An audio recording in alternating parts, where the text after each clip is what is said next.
Hey there, battle buddies and healthy heroes. My name is Susie. I am not a medical professional. I am just an enthusiastic nerd, and I would like to talk to you today about what it really takes to listen to your body. We've all heard the phrase many times. I use the phrase all the time, but I spent some time reflecting about what it really means and how we might be able to do it in a fruitful and effective way. And I came up with 3 tips. Listening to your body takes time, practice, and honesty. So let me tell you what I mean. In regards to taking time to listen to your body, I have found that growth is a journey and it takes opportunity. In fact, I made that into a little affirmation card. Growth is a journey and it takes opportunity. So the same holds true for listening to your body. I didn't know that I had poor ankle range of motion until I injured my knee and started talking to my physical therapist. Similarly, I didn't know that my right hip has a lot of stiffness until I injured my quad. And I had these opportunities to respond to these injuries and go get professional support, which gave me the understanding I needed to adjust to these asymmetries and these weaknesses in my posture, in my body. I was able to listen to my body because I was, given the opportunity through an injury. I do want to note that I feel lucky and privileged to have this professional support that I sought out after these injuries.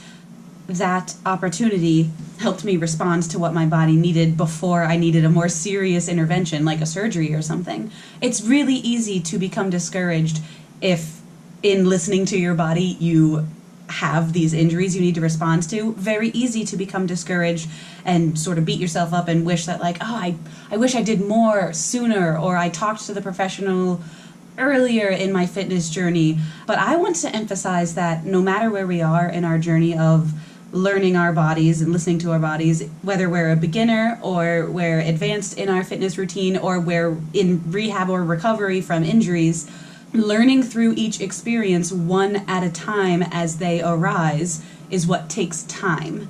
In a less broad sense, time to listen to your body is also necessary because the adjustments you make aren't effective immediately.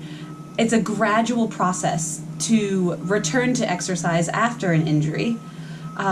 So seeing how your body responds. For example, if you tweak your knee and you can't run for a couple weeks, when you do get back into running, gradually, you're going to need to have the time to start at a slower pace or a lower distance to see how your body adjusts. Once your body told you its limit and you listened to it and you scaled back, your return to exercise takes time because the adjustments you make aren't immediately apparent or effective. It takes some time to build back in. The changes we make in response to what our body tells us often takes days, weeks, even months. The older we get, the longer it takes. My quad pull was a multi-year injury of noticing it, pushing it, responding to it, recovering, noticing it, pushing it again, and just strengthening gradually as you go through that process. The second idea of something that helps you listen to your body is the practice of listening to your body. Now, I originally thought that I might call this point the insight of listening to your body, hearing what it says to you, but it's more than just that awareness. It's what we do with our insights that makes for valuable growth in our exercise. Thanks to my various leg injuries, I have experienced the insight of noticing the distinction between a range of motion sensitivity or an impact sensitivity, and I can make my adjustments accordingly. If it's a range of motion issue, I can still run. If it's a impact issue, I can still do squats for my legs, for example. This idea of practice listening to your body does develop with experience. The more you learn and explore about fitness, the more exercises you figure out, the more routines you try, the bigger your bag of tricks. I love what Tony Horton says in his isometrics video. In P90X3, the isometrics video exposes your weaknesses.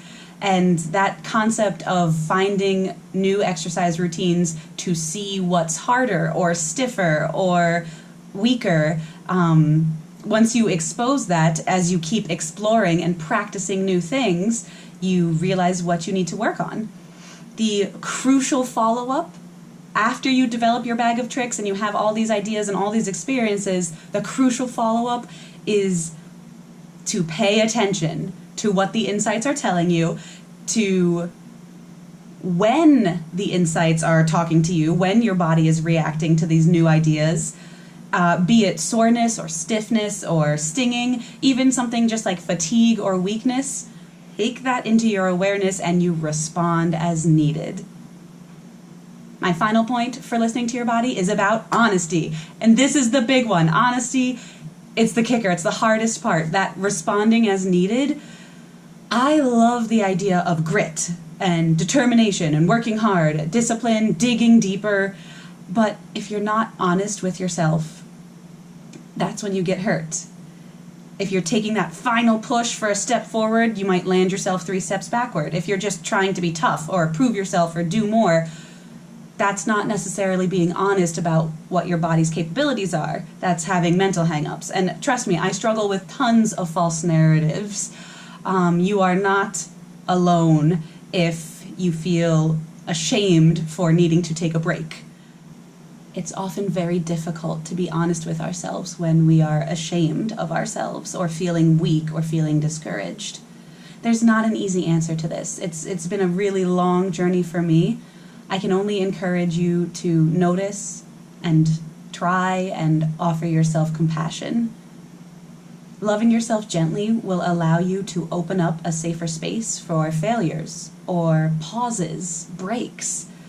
And I have found that when failure or pausing or stopping the exercise is safe and allowed for me to do without hating myself about it, I have found that that is when I will go the distance. I will go farther, push my limits in a gentle way, and I will get more done because I'm not pressuring myself that I have to get more done. So that level of honesty and mental health about where you're at. A final nuance about honesty is that it's more than just not lying or telling the truth. Being radically honest about listening to your body is taking the time in introspection to discover what the truth is. Those feelings or pains or issues that you might rather ignore or repress or deny, taking the time to acknowledge and confront them in a radically honest and genuine way. That's the sort of introspection that our bodies deserve from us, that will help us listen to our bodies and give our bodies what we need.